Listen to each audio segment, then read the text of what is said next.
There it is.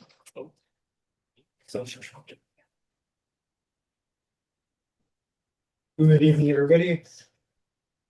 I'll call the special meeting of council to order at 5:30 PM. And ask if there are any amendments to the agenda. Through Mayor Lawrence, I have none. Thank you. A motion that the agenda for the special council meeting of January 27th, 2026 be approved as presented. Moved by Councilor Cassidy, seconded by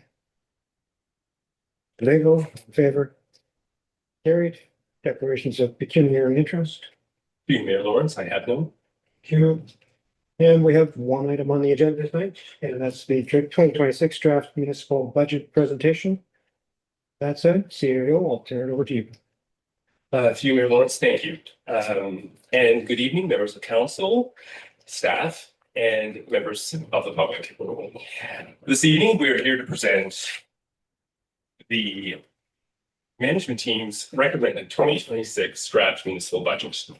This budget supports stable service delivery, long-term sustainability, and strong alignment with the municipality's strategic plan while remaining transparent to the public.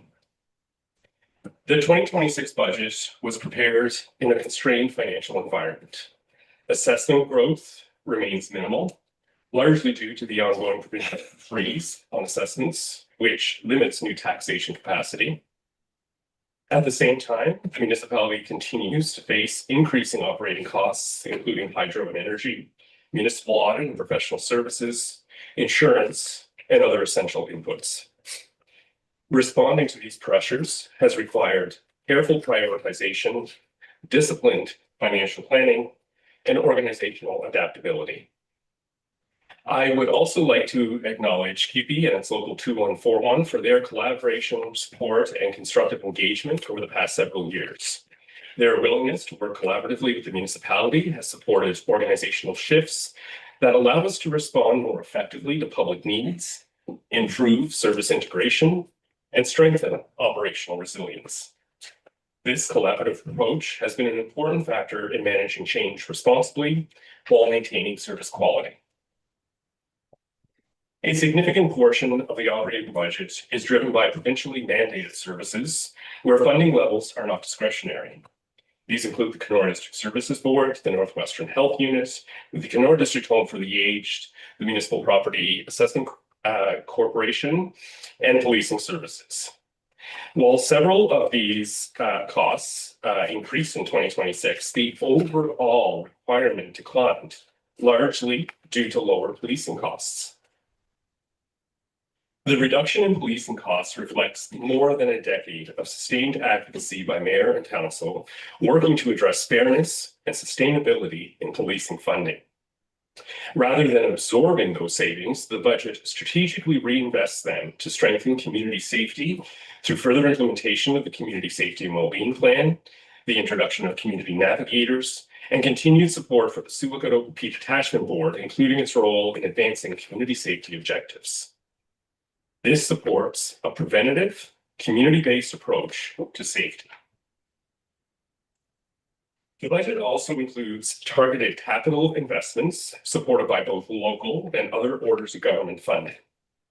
Through the municipal accommodation tax, investments are being made in waterfront and public space enhancements, trail and outdoor recreation improvements, visitor amenities and wayfinding signage, and community events and gathering spaces. In addition, the municipality has secured more than $16.6 million in provincial funding for a major wastewater treatment plant expansion. This project will expand treatment capacity, improve system reliability, strengthen environmental protection, and support future growth, including servicing along another portion of the Highway 72 corridor. Overall, the recommended budget demonstrates strong alignment with Council's 2026 to 2030 strategic plan. It reflects key themes of resilience, community safety and well-being, responsible asset stewardship, fiscal responsibility, and inclusion. In closing, this budget represents a balanced and responsible approach, maintaining essential services, addressing unavoidable cost pressures, reinvesting savings strategically, and leveraging external funding for critical infrastructure. I want to thank the treasurer and the entire management team for their work on budget, and I look forward to council's discussion as we move through the review process. I will now turn it over to our treasurer for her presentation. Thank you. Thank you, CAO. Good evening, Mayor, Council, and anyone in the public who is watching from home tonight as the management team presents the 2026 operating and capital budget. Management has been working extremely hard this year to bring you a budget that aligns with Council's strategic plan and recommendations that we've been hearing from the public. As stated in the strategic plan, our vision is where nature meets lifestyle, a resilient, welcoming small town destination where everyone belongs. And along with our mission, collaborating to build a safe, inclusive, and thriving community rooted in wellness and cultural richness. We hope that you see this throughout tonight's presentation, and we hope that you see some of these factors within the package that was presented to you.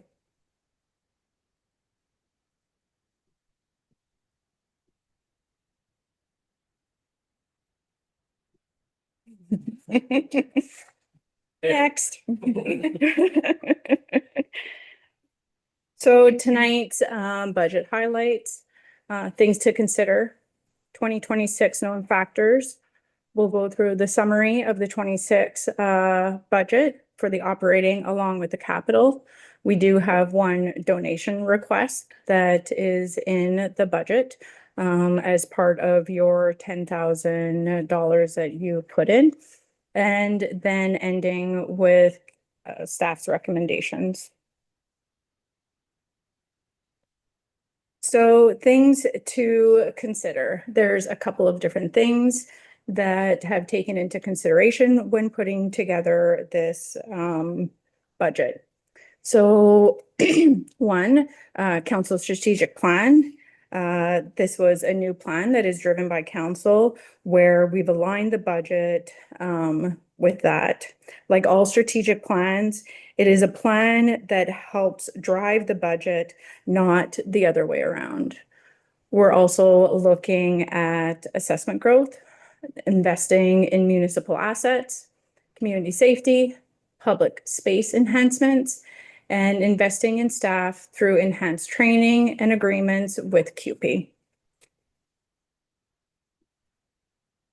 2026 known factors.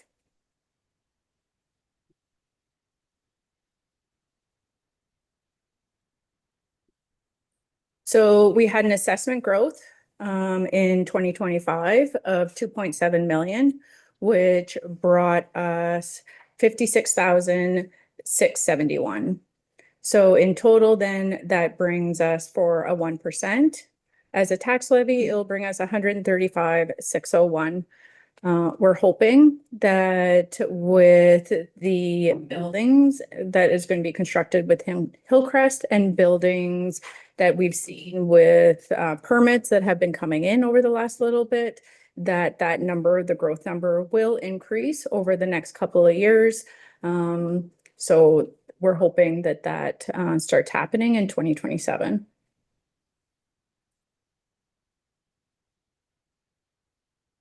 Government funding. So we have government funding within the operating budget. We have OMPF, which has an increase of 151,000. We have approved funding applications with both NOHFC and FedNor for internship positions within the Community Development Department, which is our Economic Development Officer and our Community Safety and Wellbeing Coordinator. We have OCIF, which is our formula-based projects government. We are bringing in 135,000 in order to help with consulting firms that are assisting with enhancing our GIS and our asset inventory. We also were just approved by the provincial government for our pothole repair program of $38,000, which is also within the operating budget.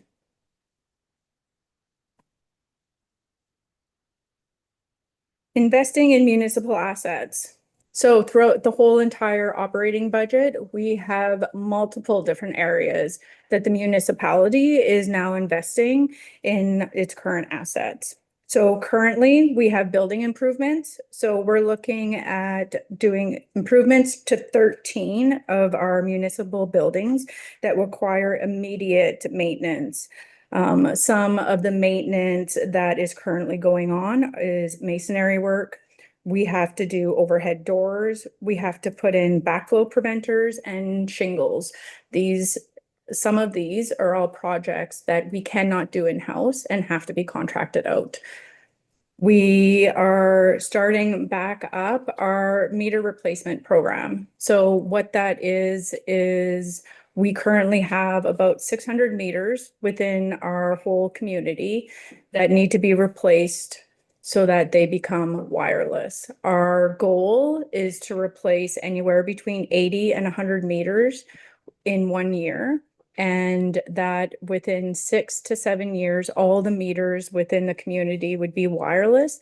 This resulting in a decline for time staff for reading our meters. So right now, depending on the weather, as we've seen what's going on right now, sometimes it takes staff anywhere between 4 and 5 days to read the meters within the community. This will knock it down to approximately 2, or could potentially be 1 day, depending on how all this transpires and rolls out.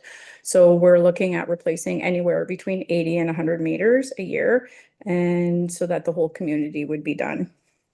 Road improvements. This is part of the funding that we received in regards to potholes. We are looking at a brand new product to do within the community. This product is deemed to be more efficient and better for pothole repairs, which means that they will last longer and maintenance won't need to be done on the potholes as many times throughout the year. We're going to be evaluating that this year. We're going to be doing an analysis on all the potholes that we do use with this new product to see how long it actually lasts compared to other potholes with the current product that we're using.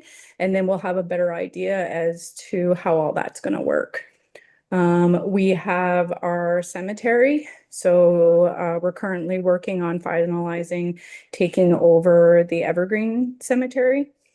We have the finance software, which, as council is aware of, Microsoft has deemed the product to no longer exist after the next couple of years. So we've started that implementation process. So the software will be implemented this year. As of right now, we're looking at September with a launch date internally, and then with a brand new customer portal coming in within the first year of 2027. Then we have the records management system, where we house all our records for the entire municipality, and it's all governed by legislation and everything else as to how long things need to last and everything else. It's a whole software system that will allow us all to have easy access to certain documentation. So a couple of changes in regards to the operating budget, just some quick highlights before we get into each section. So in regards to revenue, we have an increase in government funding. We have a very small increase in regards to taxation. We have increases in regards to user fees, and we have a decrease in policing costs. So the management team, first off, in regards to policing costs, again, would like to thank mayor and council for all their hard work over the last couple of years to get our policing costs down. This is a huge benefit to the community and everything else. We do understand that this isn't 100% where we want to be, but we do have to start somewhere. So we are extremely happy of all the mayor and council's hard work and all the different avenues that they've asked staff to try within the last couple of years as well. For in regards to expenditures, we have an increase in cemetery. We have an increase in staff. This is due to expiries with the QP MOUs and some planning, excuse me. Air's dry. We have an increase in travel and training. This is additional operational and safety training for our current staff. We have an increase in our facilities for contracted services to complete maintenance within our municipal buildings. We feel that now is the time that they have to be done. We cannot prolong them anymore. And that is something that we've also seen within the community. And the community has asked us why we don't maintain our buildings on a more regular basis. So we're starting to try now to be more proactive instead of reactive in all of our buildings. So on top of that, also with respect to the facilities, we are looking at implementing a certain part of our software in order to help us align those things as well. We have an increase in contracted services for snow removal for plowing within municipal parking lots in Hudson and side roads and everything else.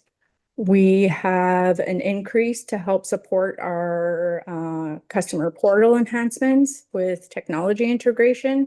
So this is a 2-year platform.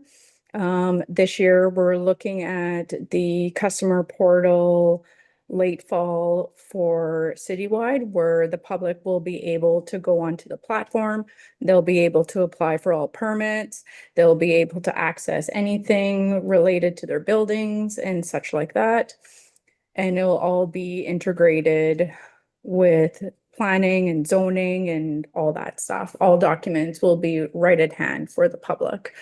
Then transitioning over to 2027 for the customer portal. At the beginning of 2027, we're looking at the financial end for customer portal, which will allow customers to log in. They'll be able to see anything in regards to taxation, utilities, accounts receivable, landfill that pertains to their portal. They'll be able to make payments with their portal as well. So it's going to be very user-friendly. Also within that site, if a customer does log in, they'll be able to see any huge notices that the municipality also puts out for media releases or anything that is a huge topic from the municipality.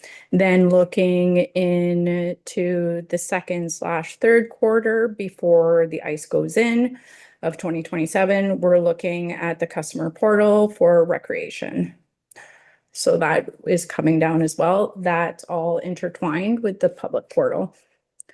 Then we have an increase in community safety in regards to the wildfire prevention and property safety in regards to cleanup and all that stuff. Some of that has already started within Hudson. There's certain things in regards to property cleanup that we physically can't do. So we rely on the assistance of others where they have the equipment and such.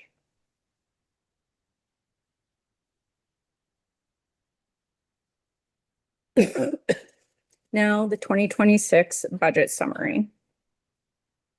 So we'll be going through all the budgets that was presented in the package. So we'll do one section at a time, and then we'll open it up for any sort of questions from council. So in regards to cemeteries. So the cemeteries, we're looking at having an increase of 18,106. So this supports legislative compliance, asset stewardship, and service continuity through sustainable funding for the cemetery's operations, maintenance, and governance. The primary impact of the 2026 cemeteries budget is related to contracted services for the operations and maintenance of Evergreen Cemetery. This also including administrative related services, fees, and associated with the transfers. Any questions from council in regards to this section of the budget?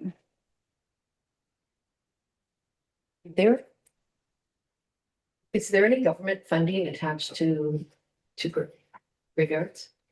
Unfortunately not, no. Okay. Sorry. Through you, Mayor Lawrence.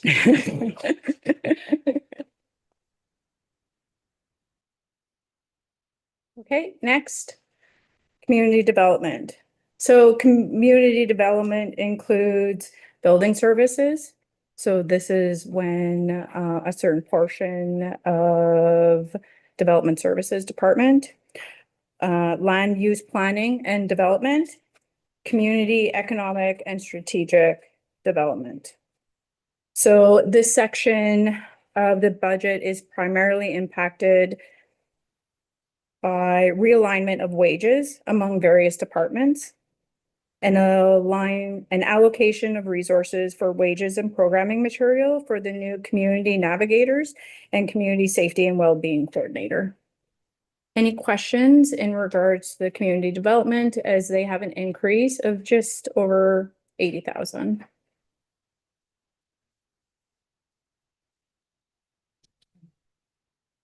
Our community navigators and currently we contract security services.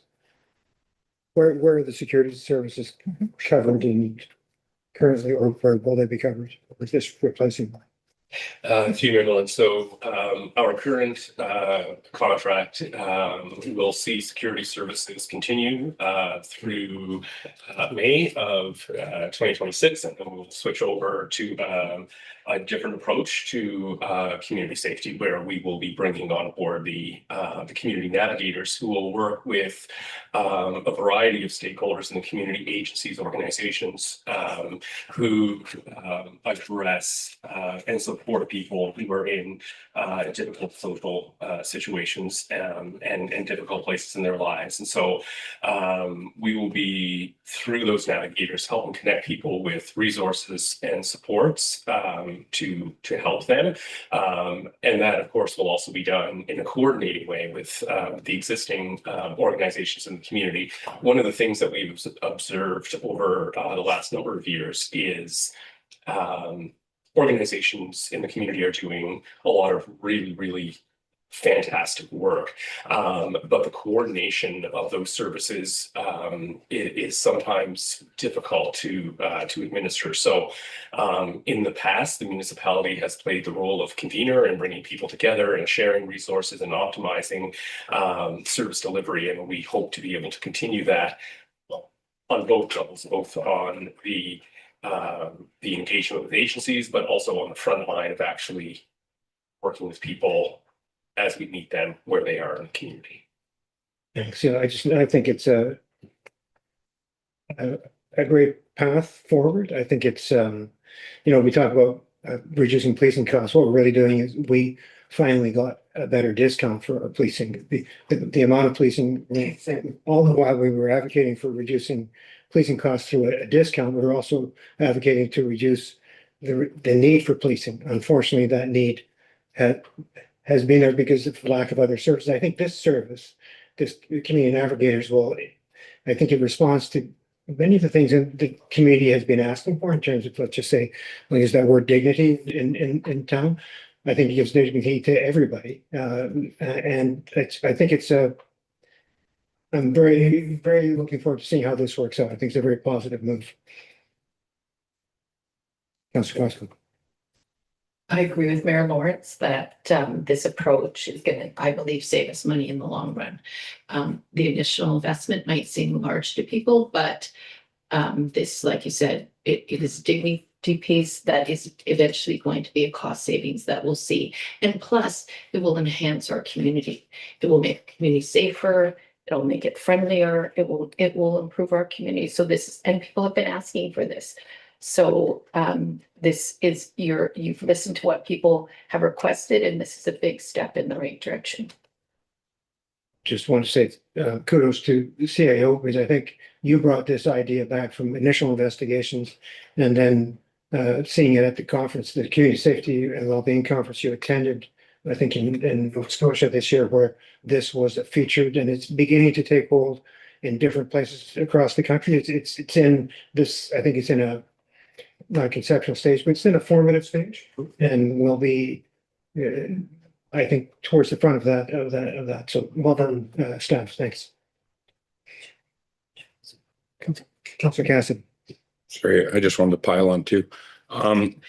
I think it is important to outline as well, Councillor Constable, you touched on it with the savings of this. We're reinvesting savings in the policing funds to take a similar approach with what we've done with the security, but also I don't know if I can't remember the reduction in calls for services at certain high call for service locations, but over time that will also contribute to reducing our policing bill. So I think it's a smart reinvestment. So kudos to staff for that.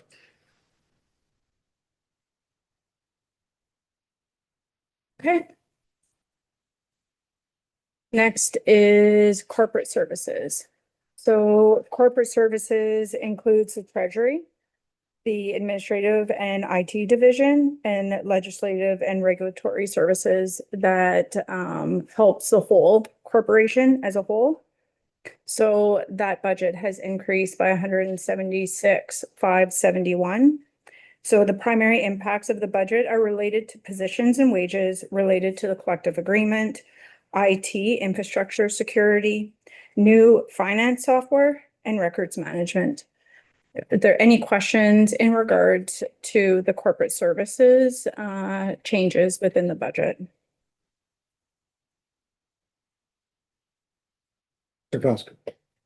I just have an observation in this line because they can't see what we're seeing. So in each one of these departments, there's a little bit of increase in the government funding. So I'm assuming that you took the big pot of government funding and just dispersed it basically throughout the entire budget. So in most of the lines in the budget, there is an increase to budget funding.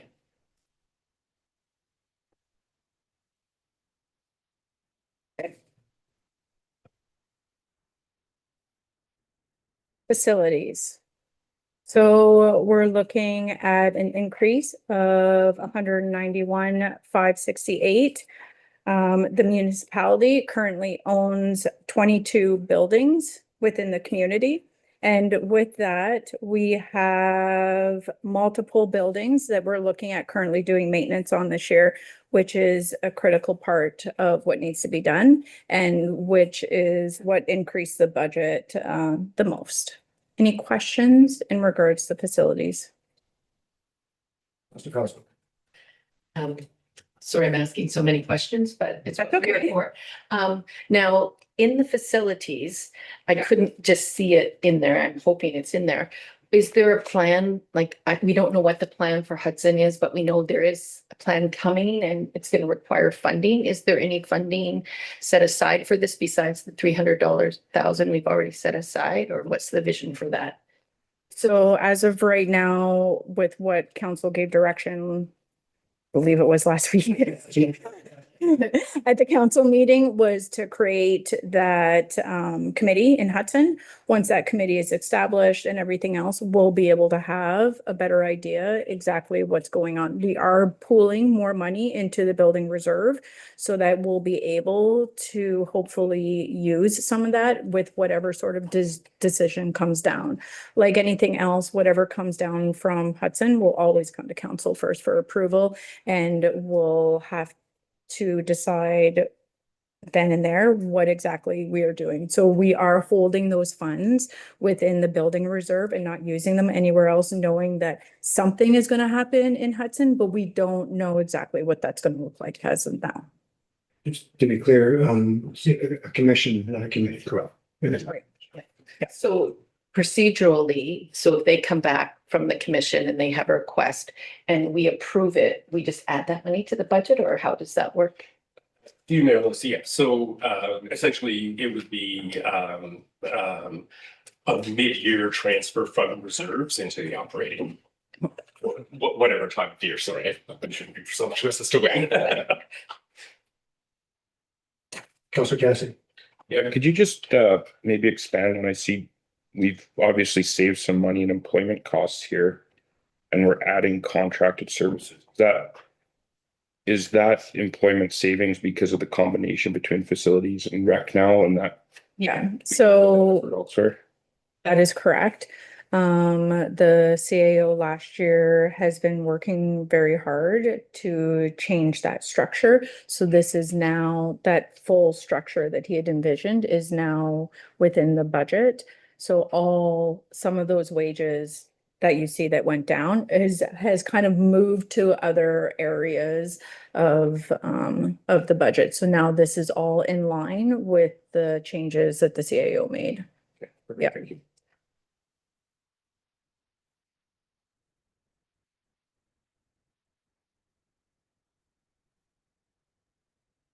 Go ahead, Councillor Gosselin. I would like to acknowledge that I really love the plan of doing the maintenance on the buildings as we go along, so we don't get into the situation that we're in Glasgow, where people are coming at us and said, we had these buildings for 20 years. Why didn't we do the work? And why didn't we do the work? So it's good that we are doing the work to go along, even if it's expensive. You either pay now or you pay later. You're paying like eventually. And the intent is, as of right now, the management team is working on a 5-year operating plan specifically for facility maintenance and what that's going to look like and how we're going to pool certain funds together and what all that is going to look like. So when it comes time to putting the budget together, we have a better idea of how all that is going to look. And if there's even funding available that comes up throughout the year that we can say, oh, well, we have capital that came up for improvements for this. I know that we weren't doing it until next year, but maybe now that there's funding available for repairs, we can pull this project in for maintenance because it's already on our 5-year plan.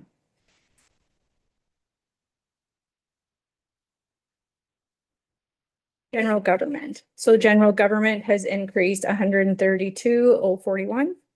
The general government includes the municipal council, office of the CAO, HR, and the locally supported organizations. These organizations include the Public Library, Salvation Army, Road Association, and Senior Center.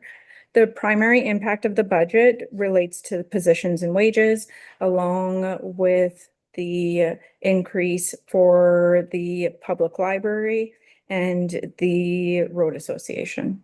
Any questions in regards to government services? I have a question. Thanks, Councillor Simpson. Go ahead. Yeah, it's a question on the library. What is the exact amount approved for the library? Or allocated for the library? A second. Coming up, Councillor Simpson. Yes, could you hear me? Yes, no, we did, the treasurer just searching the number. Oh, okay.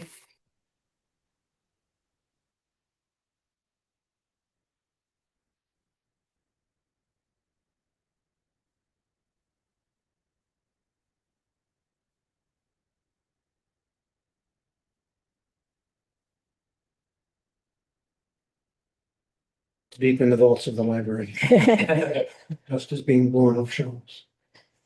Oh. Bring on the new software, that's all I can say.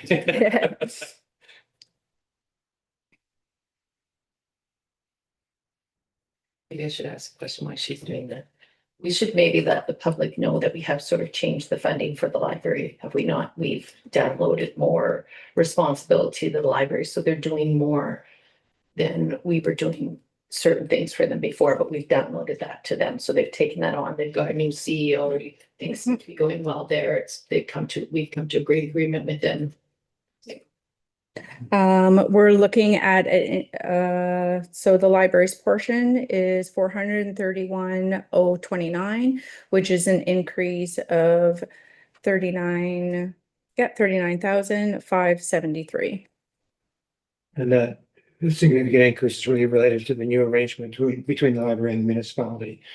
And we're avoiding a huge cost of not having to have that financial system that we have, because it has to be separate from, it would be an a huge additional cost to improve the library. So this arrangement, while it costs a little bit, it appears to cost, it actually is saving money. Yes. Yeah, I think that the request was for 439, was it not, Treasurer? So the total request that's coming in with the additional costs that council has approved is 431,029. Oh, that was the request from the library then, okay.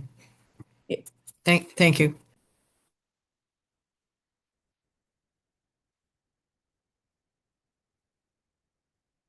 Municipal fleet.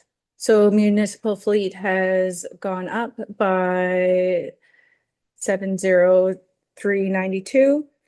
Mostly related to wages and benefits in regards to the municipal fleet. Any questions?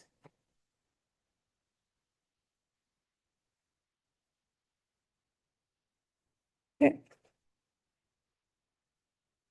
Protection services. So protection services has gone up 175,360. This is largely to do with wages. Some of it has to do with reallocation of wages as well from development services. This area pertains to bylaw as well as emergency services combined. So we're also looking at provincially mandated training for the firefighters, and that is part of that increase. Any questions? Where's the training show up under? The training would show up under employment costs.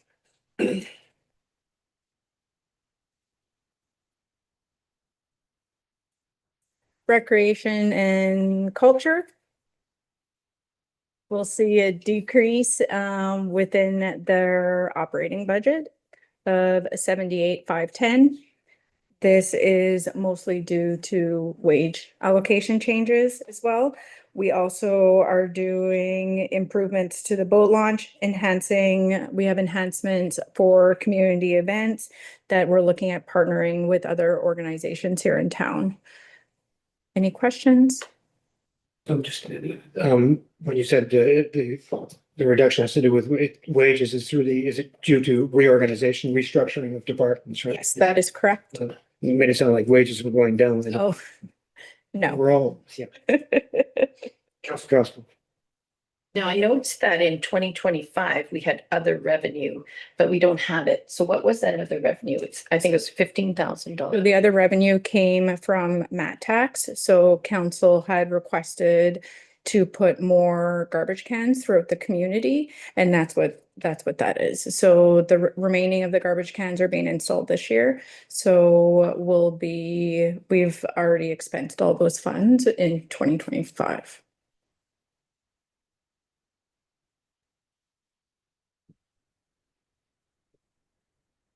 Jen? Council Dempson. Yeah, a question, I suppose, for the recreation director. Can you say a little bit more about allocations for Cedar Bay and the road access that work we talked about? Through you, Mayor Lawrence, the Cedar Bay Road for the assessment and everything is located within the capital budget, and it's part of tonight's presentation on a later slide.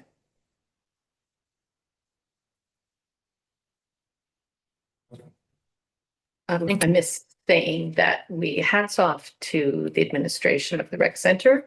You're offering more programming for less money. Great job.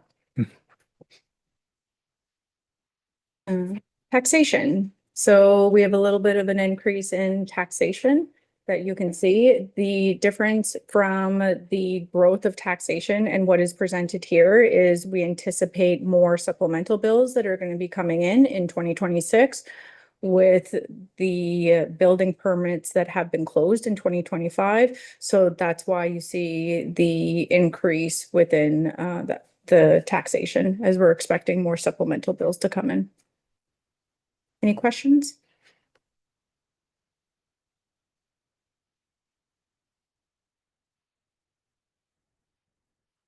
Transportation services.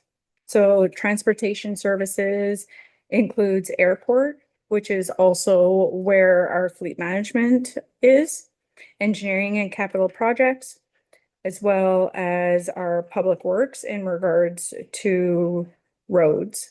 So the primary impact of the budget is related to positions as well as fuel costs. And we do have hub transit within the transportation, and that's also part of the increase. Also then Councilmember. I think that people should be aware that we no longer receive the hub funding. Is that not correct? So we're funding this through taxation, and this is a vital service to our community because it's being used for medical services for many vulnerable people that we cannot not do this. Like it's not an option. We've looked at many different. Brian's worked very hard at finding a partner to take this over, and we haven't found one. So until we find one, we do have to fund this. Councilmember. For the chip seal for Hudson, it is under the capital projects that there are 2 streets that are still requiring chip seal in Hudson. I'm assuming that's Bernie's Crescent, and what's the other one? That off the top of my head, I don't have that information with me, but that's also part of capital, which we're currently discussing operating. And my other question, if this will also be talked about later, what's the safety control for Third and Front Street? That would be discussed as part of capital. Okay.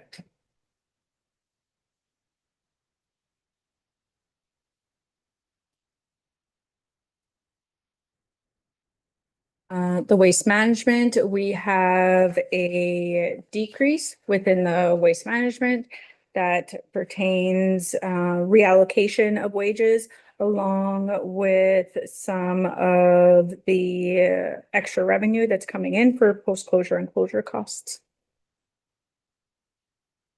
Any questions?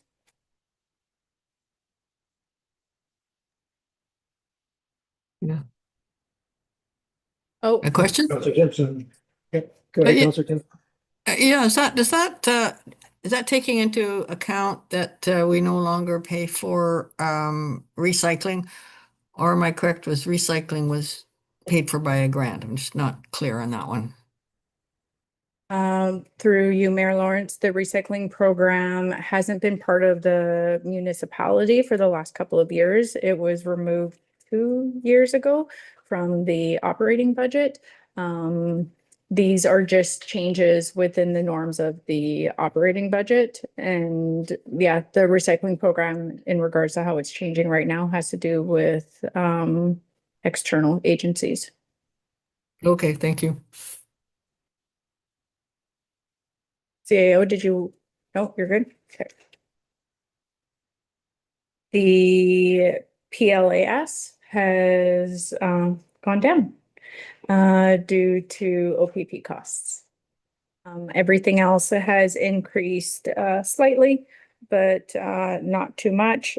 In regards to the savings from that is spread out throughout the whole entire corporation and is used for, as discussed, training for the firefighters, along with the security and enhancements and growth and stuff that we're trying to do within the community. So in total, we are looking at a yeah, 237, 445, which is what we need for an increase in taxation in order to support the operating budget. Any questions before we continue? I'm just on the policing costs, CAO, the discount we've got is very favorable, and well, I think next year we'll reap increased benefits because there were some adjustments on our bill, as there were on all OPP bills relating to the new contracts that were put out, and the adjustments go back to years where the province underestimated what those costs would be. So I think we've got a built-in another decrease, not perhaps as big as this one next year, but in the range of, I'm put it out there as 150 plus or minus a few that I think our policing costs will still go down.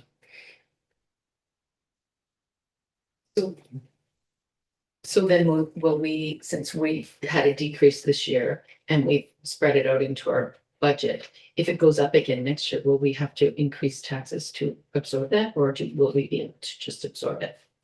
Through Mayor Lawrence, now that the municipality is in a more favorable position on the regulatory discount table, so that's something that's set in stone. So the discount got this year will continue, obviously, with fluctuations in small costs, but so we don't anticipate seeing an increase in that bill. We do anticipate seeing a further decrease in 2027 because the big hit, if you will, with respect to their wage adjustments, got us in 25 and for the most part. So I think we will see a further reduction next year as. So if I wasn't, thought I said an increase, no, another, I think we're going to see another reduction in our, through the discount in our policing costs next year. Not as big as this one, but I'm not trying to muddy the waters. I think it's good news. Reduction. I thought you said not as big as this one, that it would be less. Yeah. Less of a reduction. Like if this, we say 345,000, I think next year might be half of that or in that range. That plus half, yeah. Well, no, we saved it this anyway. Yeah. Well, no, next year. Okay, now on to our transfers from reserves.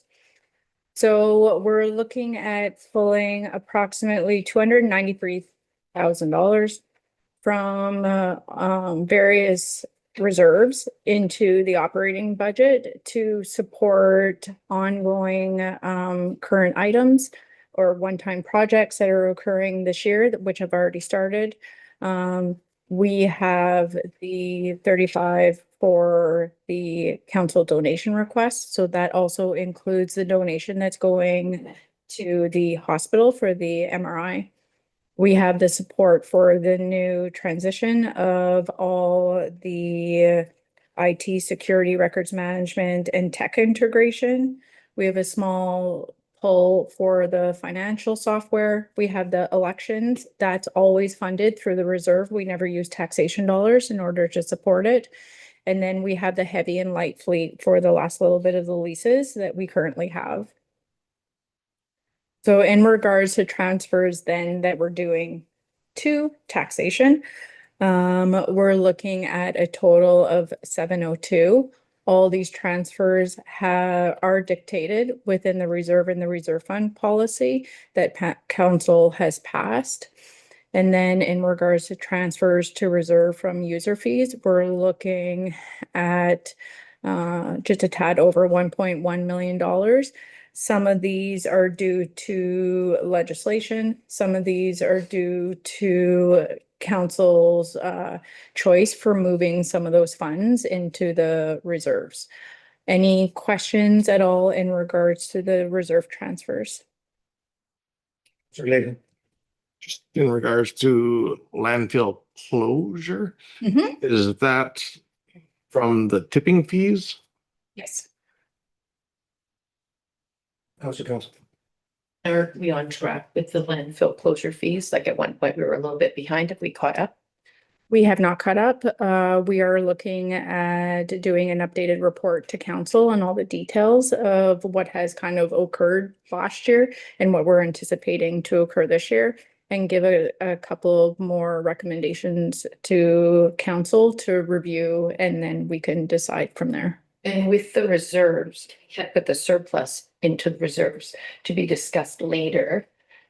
Will there be a discussion later about that, or is it being just absorbed into the reserves?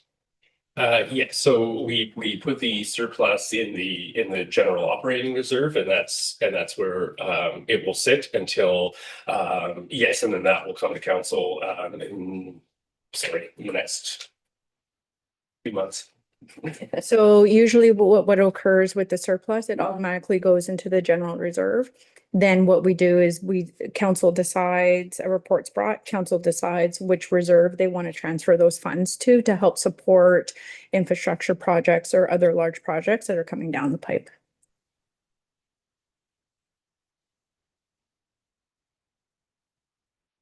Okay.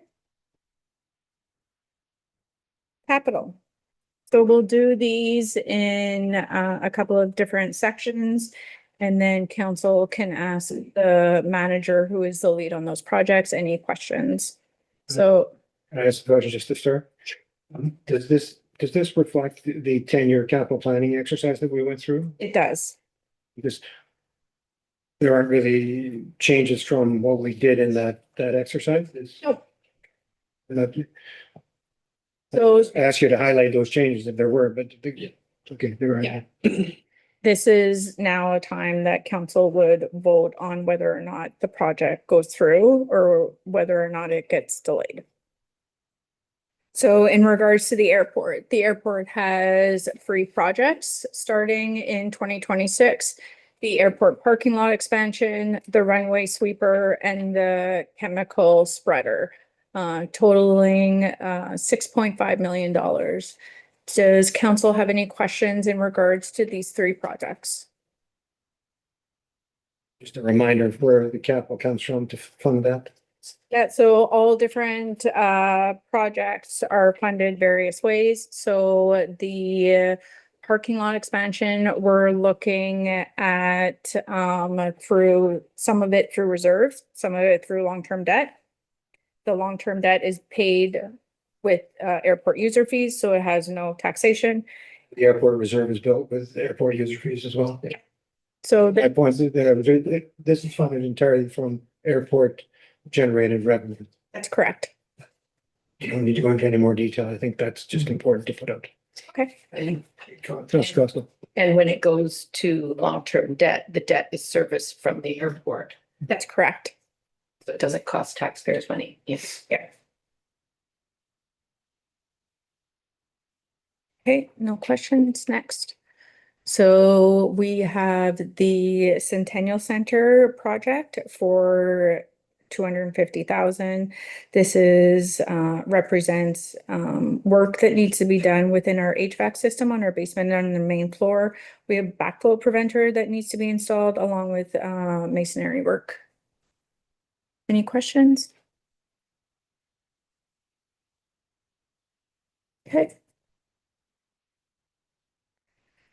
Now, we have a bunch of projects that are managed by the engineer and capital projects manager. The biggest one is the wastewater treatment plant expansion. However, that one is a 3-year project, and we were just approved for the $16 million funding, which is fantastic.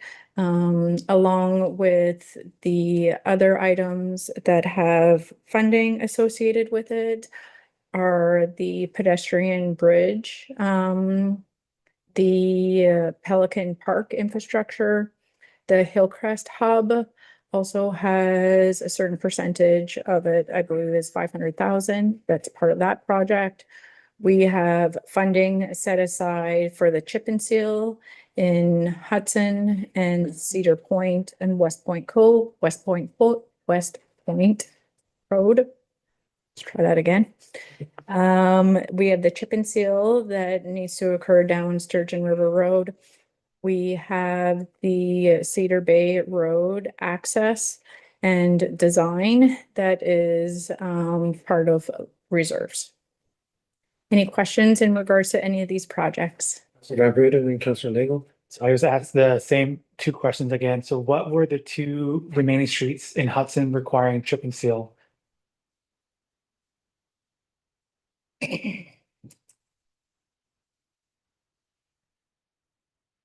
After this is completed? Yeah. That I'd have to ask the public works manager. Okay. I don't have that information on hand. Okay, no worries. And then, so my other question is, sorry, what's the safety control for 3rd and Front Street?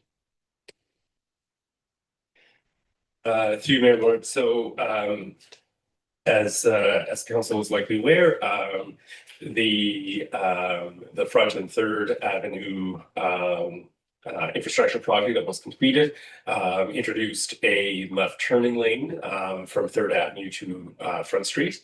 And so in order to meet regulatory requirements, we'll be installing essentially a cantilever, kind of like a light post sign, but instead of having lights on it will have signage that will direct the traffic as to who has to yield, who can turn, who has the right of way, so that we have had requests, we have had some concerns from the public. We have had some comments from the local OPP detachment that the absence of that is creating some safety issues, and also in conversation with our insurers, they're strongly recommending that we do this so that we are adequately protected in the event that we certainly would never hope that there would be an accident, but if there is, we need to make sure that we're taking the steps necessary to ensure that it's signed properly and people can navigate it safely. Okay. Mr. David? Just in regards to Hillcrest Hub, just the mat portion, can you just refresh my memory? Did we approve some money from 2025 or just coming from 2026? So we're waiting to see what the overall cost is going to be of the project, and we may have to pull some from Matt, but not until 2027. Mr. Costello? Just have a question on roads. I was really hoping during this 4-year term that we would get a lot more roads done. I'm sure you all were, but in the 2023 budget, we had put in that there was $217,160 to redo the road on Lakeshore Drive. It was a grant from the Disaster Relief Assistance Funding. I don't think that's been done, and it isn't reflected in our budget at any point. So I'm not sure what happened with that. Did I miss that? Through you, Mary Lawrence, I'd have to look back to see. Off the top of my head, I don't. Yeah, can we investigate? I did look it up, and it is described as happening in the 2023 budget. And then I think we decided to wait for the flood mitigation report, which we got in 2024 or early 2025. But this money was allocated to that, and it isn't reflected in the roads. So that money, I believe, is sitting somewhere waiting for that project to take place. If we did receive the funding and everything else, it would have been placed in the roads reserve and flagged for it to not be spent. So I know that we do have money in the roads reserve, so I'd have to double check to see to double check my documents. And with the roads, like we've spent $565,000. So that's the entire grant that we've received, right? It went all to roads. Sorry, which Don't we get a grant Oh, every year? yes, so I think we're talking about some of the allocation of gas tax funding. Yeah. Oh, okay. Sorry, I thought you meant Lakeshore. Oh, no, you said you're gonna investigate that. Dawn, sorry. So the federal gas tax and the OCIF both fund a variety of different things. We try and always use that to support tax-based projects so that we don't have to take out loans and stuff for those. Primarily, we do start with overlay on roads or chip and seals and stuff, and then we allocate some other funds in order to support other areas that are tax-based as well. Because I was really hoping that at some point we would have one street, like all of Third Avenue or all of First Avenue, where it's completely done, all of Front Street, where we're not half a road, we're completely done, where you can take your motorcycle or your nice little sports car and you can whip around town and not have to worry about potholes.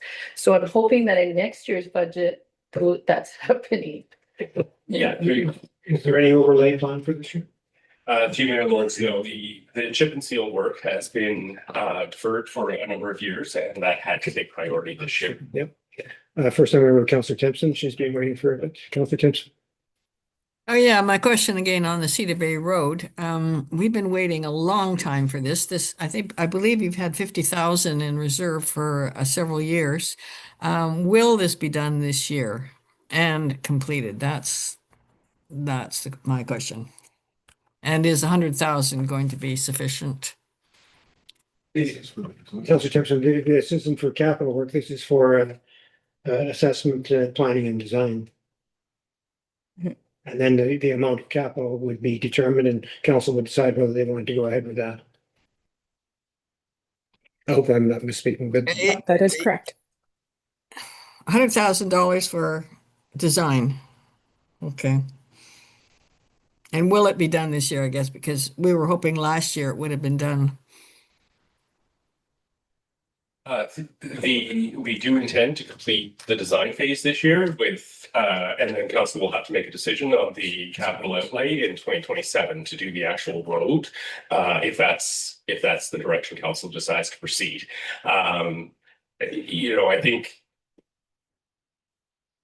it's important to recall that the first attempt at this, we did not go the design route, and unfortunately, we ended up with a road that isn't usable. So I think it's important that if this is a priority for council, that we get this right, and that we know the actual cost to actually provide connectivity to the lakeshore at Cedar Bay.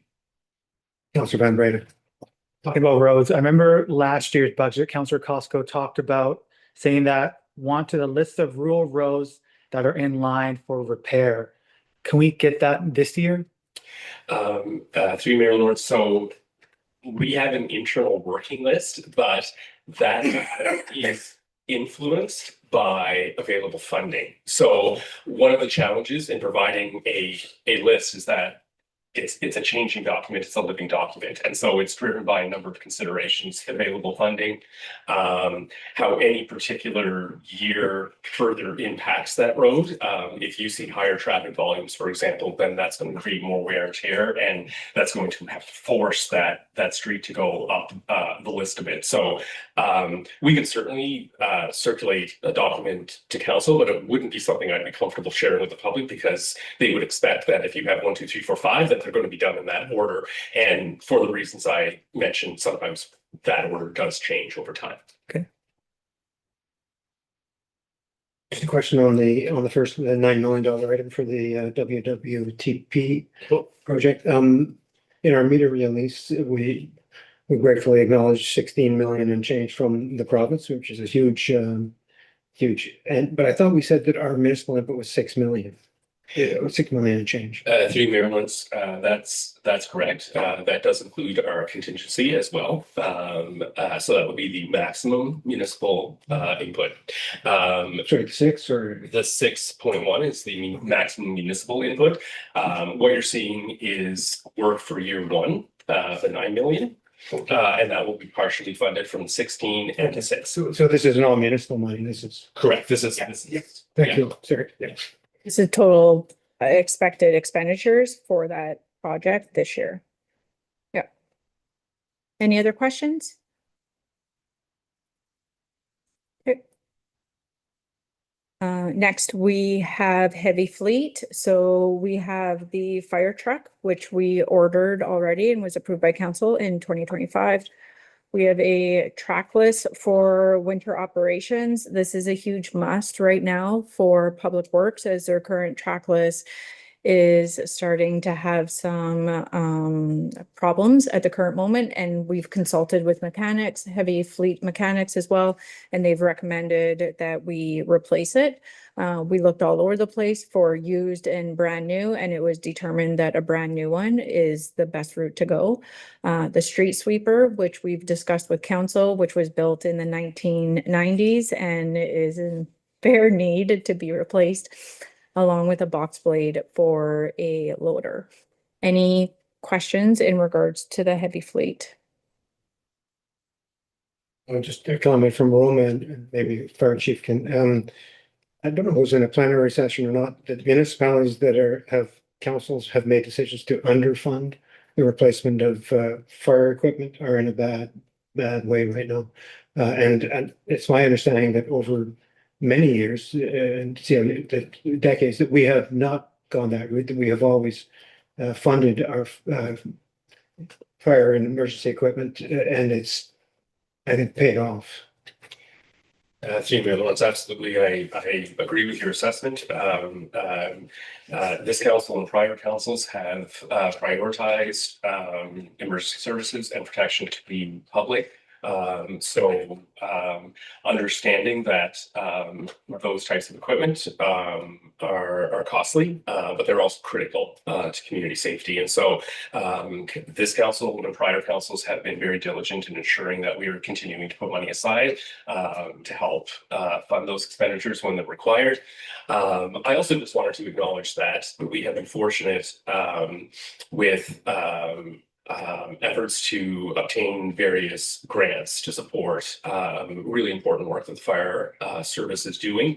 I want to acknowledge our chief for identifying some of those opportunities, and of course our treasurer and our strategic initiatives manager for helping with grants and reporting and all that fun stuff. So I think all of that combined shows this ongoing commitment to community safety through a variety of channels. Councillor Costco. Council had an opportunity to visit the fire hall, I think last year or the year before, I can't remember what year. And just hats off to the administration team there, because everything is meticulously maintained and everything is like ship shape, and it's pretty amazing to see. So investing in this, we know that they're going to look after everything and everything's just going to go well there. In our delegation with the Solicitor General, who I think is ultimately responsible for some, he visited our fire department 2 years ago or so, and last week commented on that visit. He's planning on coming back, and was very complimentary of our fire department and fire chief. Take the kudos when you can get it. Doesn't come all right off. Councillor Lake. Yeah, just in regards to the old truck, is that being moved to Hudson? So through your Mayor Lawrence, once we have the truck we've ordered and we do a little bit of an apparatus shuffle between Sioux and Hudson, we will look at the condition of the truck that we've replaced and what our options are for that at that time, going back to council. Also, thank you for the kind words. I'm just trying to continue your good work.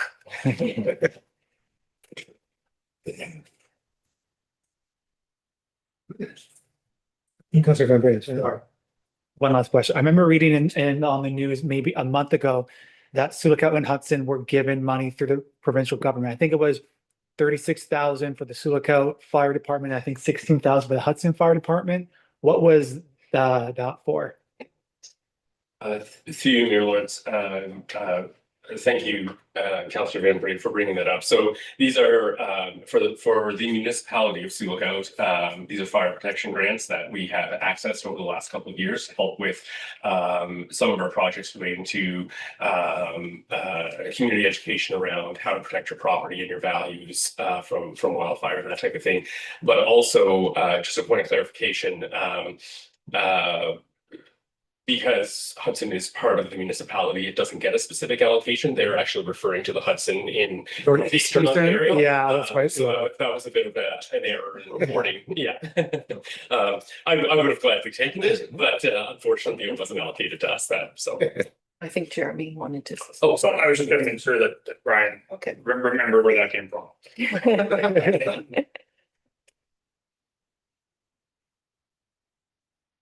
Your treasurer. Next, we're looking at replacing 3 light vehicles this year. One would be the bylaw vehicle at the recreation center, and then the utility van. Any questions in regards to our light fleet? Okay. NWI have a couple of capital projects that are funded through the water and wastewater reserves. These are projects that they've highlighted that need to be done within our systems.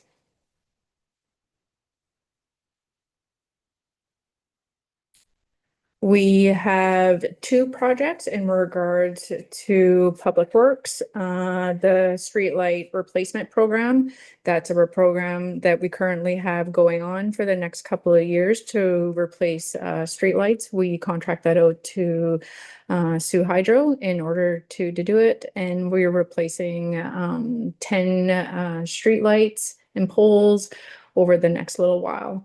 We also have within the budget, the 20 new streetlights down Sturgeon River Road. Any questions? Okay. Moving on to the Recreation Department.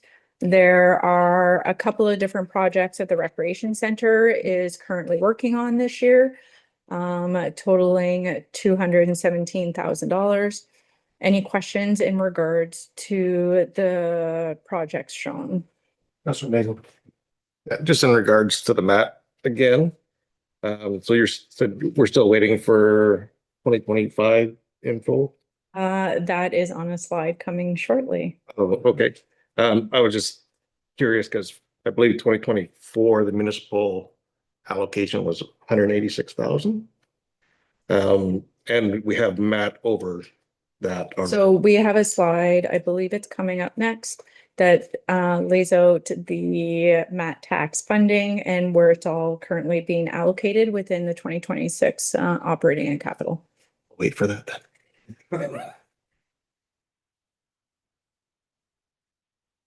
Okay, so our capital summary throughout our whole entire organization, we're looking at $20.8 million in capital projects this year.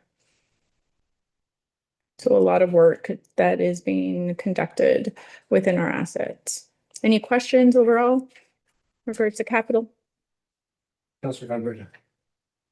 The Northern Waterworks contract, is that up this year or next year for renegotiation?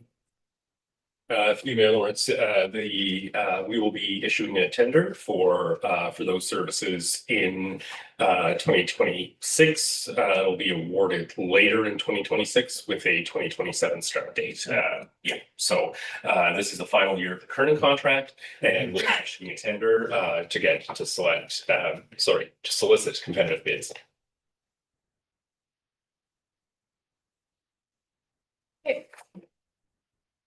Here is your MAT. So we had a revenue for 2025 of 256,406. So right now for the allocations, we have the council donation requests for 10,000. We have the MRI for 25,000. We have 10,000 that automatically goes into the recreation reserve. We have 25,000 that goes into the community safety reserve. Whatever difference is with the revenue that comes in for the boat launch reserve, we top it up so that every year we have $25,000 that goes into the boat launch reserve.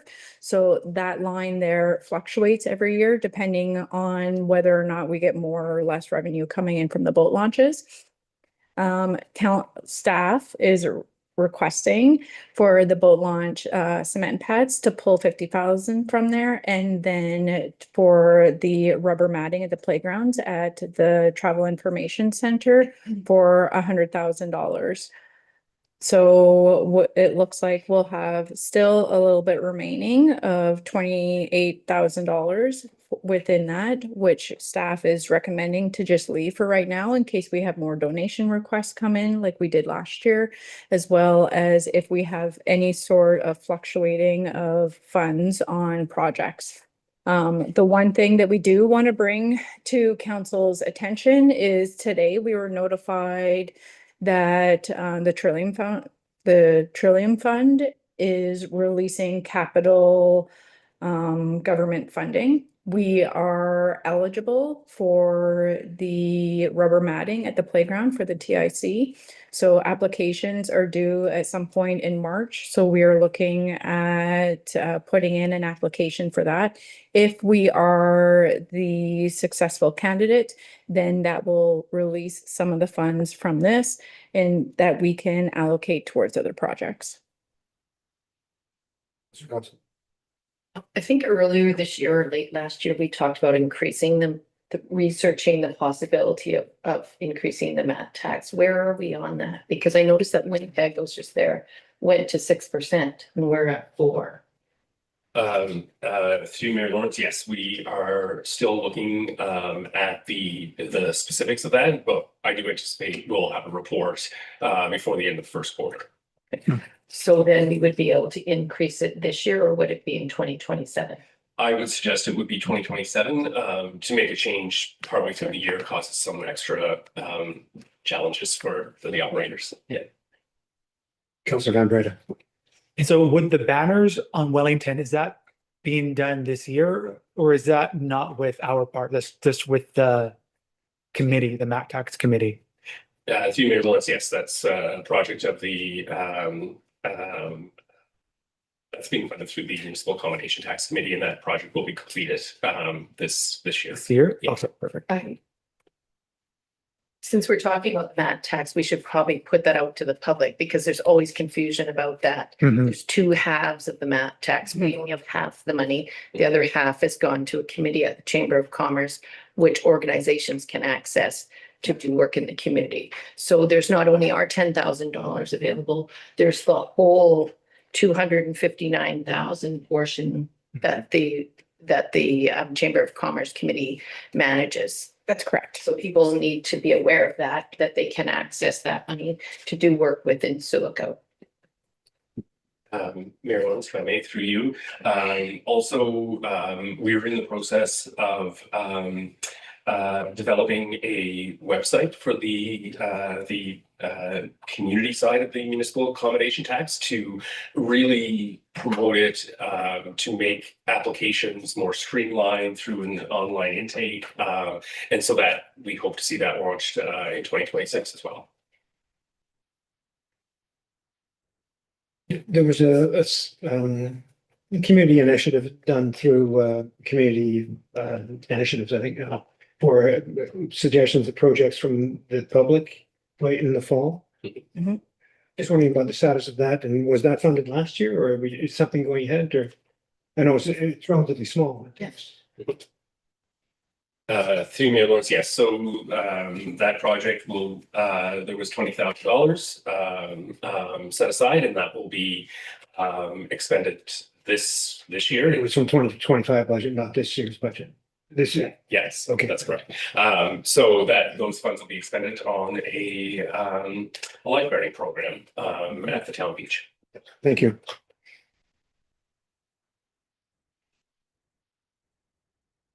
Donation request. So we had one donation request come in for $5,000 for council to discuss. It came from the Nordic Nomads Cross Country Ski Club.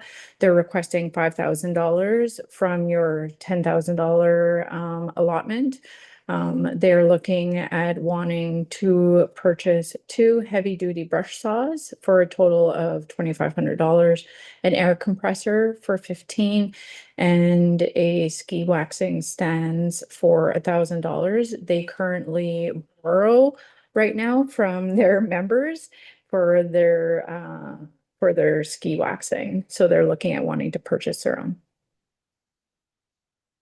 Anybody's considering supporting or not? I think the group like the Nordic Nomads do tremendous volunteer work. They actually operate a recreation facility on volunteer basis for the municipality, the entire municipality, and visitors have access to. So I think it's a very worthwhile. We need to support groups like this that are really enhancing recreation opportunities at very little cost for the municipality. My opinion. Councilor Nathan. Yeah, I just talked to Kirk Davis there, and he's taking a whole bunch of new residents out skiing. And it seems that they're starting to add a bunch of different ski equipment and they may be looking at snowshoe equipment. So they're doing a lot of work in our community.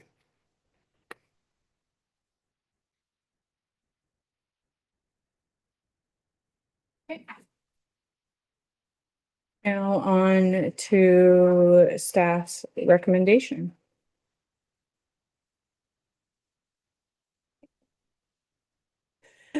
Staff's.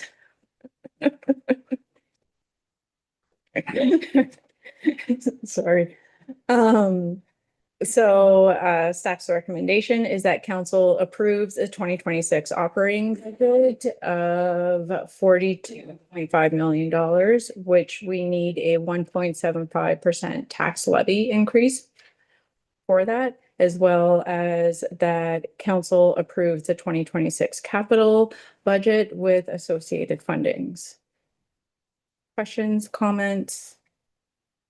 Then I'm not going to nitpick a 1.7% increase. Considering we just went through 2 very tough years, we had to make some very tough decisions. So I am good. so is this should we put this as a motion then? Are you ready to do that? Through Mayor Lawrence, that's entirely at council discretion if council. Councilor Lego, did you want, with that statement, do you want to move this? Yes, I would move this. Is there a second? Joe. I'm sorry, Councilor Cassidy, I'm sorry. Yeah, we you want to put it on the table or do you want me to? No, I'd just like to make a comment, if that's okay, before the motion goes forward. I think this is also, I do agree with Councillor Lego's comments. I think it's important to allow some time once the budget comes out for the public to provide a bit of input and have some time to review before we move ahead with approving. So I would like to just leave it kind of as it is and bring it back at another after a little bit for approval. I would to that, I would say, good, in some ways a good comment, but we have, and the CIO could probably run through, we have all gone through various methodologies to get public input, to allow public input into the budget process through the fall, through the strategic planning process. CIO, what did you just? Certainly through you, Mayor Lawrence. So essentially, what would happen is this is what I call a soft approval. Staff would then, for the regular council meeting in February, bring forward the actual bylaws and whatnot to approve. So I think passing this motion tonight still gives that almost a month of time before the actual bylaws and tax rate schedules and so on come forward for approval and at the February meeting. I'm not sure if that's enough time, but that's sort of our thought process. Okay, so then that was my thought process, was just to approve this at the regular council meeting in February. But like, again, I think staff have done a lot of good work here. I think it's just procedurally and how things have always seemed to play out previously is the budget rolls out, it's presented, there's that time for the public to absorb and provide any feedback, reach out to councilors or staff, whatever they want to do before we ratify. So at that meeting, there'll be a summary of any feedback received, presented to council, and So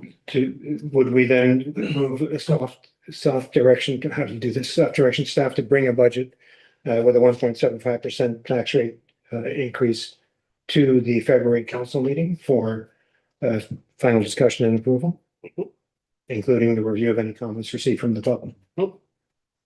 Councillor Costa. Because there was a member of the public that did ask for a copy of this today and we didn't have it available. So I think we need to make sure, like Councillor Cassidy said, procedurally, usually the members of the public can see the budget before we approve it. And that's an important step and we can't miss that. Through you, Mayor Lawrence, yes, the intent is to have this available to the public tomorrow. We wanted council to have the opportunity to review it and discuss it, and all of these documents will be available to the public tomorrow.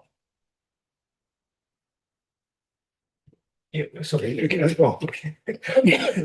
at the expectation that you wanted to say. I was just gonna ask, when you're researching into this Lake Shore Drive, will it be added to this road projects, or will it just be because it's been approved in the past, it will just be done?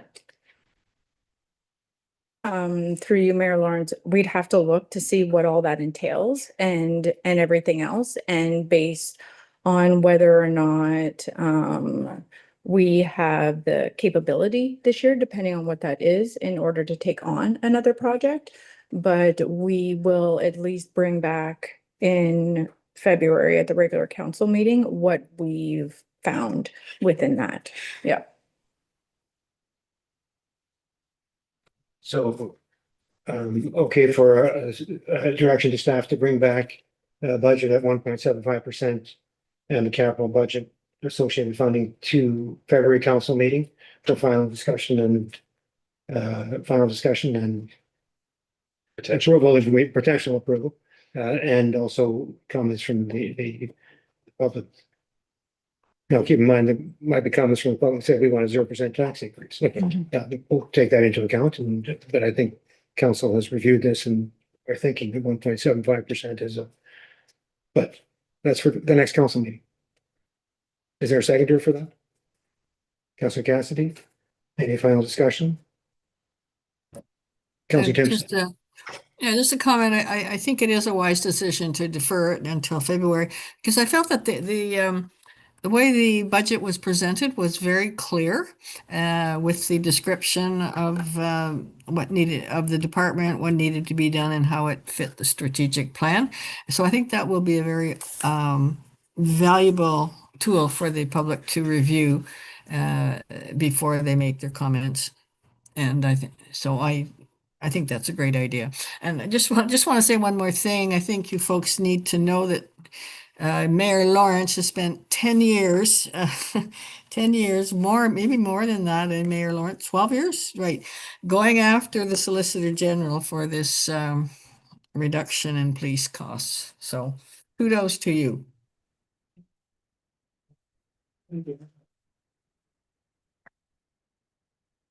Anything further? Councilor Coxon. I just have sort of a procedural thing. For my own system, what I usually do when I do the budget is it's our fourth budget now. I like to line them all up and just see how things have played forward, but they're all significantly laid out differently. So this is a really good, of the 4 years, this is the Good. best one. So if we could continue this so that the next council for 4 years, because you can see the growth and where things are happening and the trajectory. And that's what I like to look at, like, you know, the future and how things are playing out. And I can do it, but it takes me a lot more work of digging things out, where if we stay with one model, it makes it really simple. The intent moving forward is to stay with the model that we currently have right now. We're currently in the process of making lots of changes, which is why you've seen this, in order for us to transition properly into the new financial system, which will allow us to pull reports in this format a lot quicker and easier and everything else. So we're really happy that that you like the layout and the package, and because that's what we were kind of going for as well this year. Yeah. And if you were a new counselor, the way you've explained what each department does and how this would be really educational and easier to understand than some of the ones we've had in the past. So it's good work on this. I really Thank you. It was a team effort. Yeah. While I agree with Councilor Costo almost wholeheartedly, I also caution, now we've improved every year. I truly think we have improved every year. I don't want to get stagnant and say, well, this is as good as we can get. Yeah. I think of all, I agree. This is the best presentation yet, for everybody, for council, for public. I think is well done. I don't want to say let's not improve again, but I agree. You know, the comparison year to year it's very valuable for council. Good. Thank you. All in favor? Carried. Thank you. Thank you to staff for all your work so far, and be another meeting in February. Goodbye. So we need a confirmatory bylaw. 03-26, being a bylaw to confirm the proceedings of the municipality of Sioux, January 7. Special council meeting will be read first, second, and third time it passed. Moved by Councillor Van Breda, seconded by Councillor Cassidy, all in favor, carried. We are adjourned. Thanks, everybody.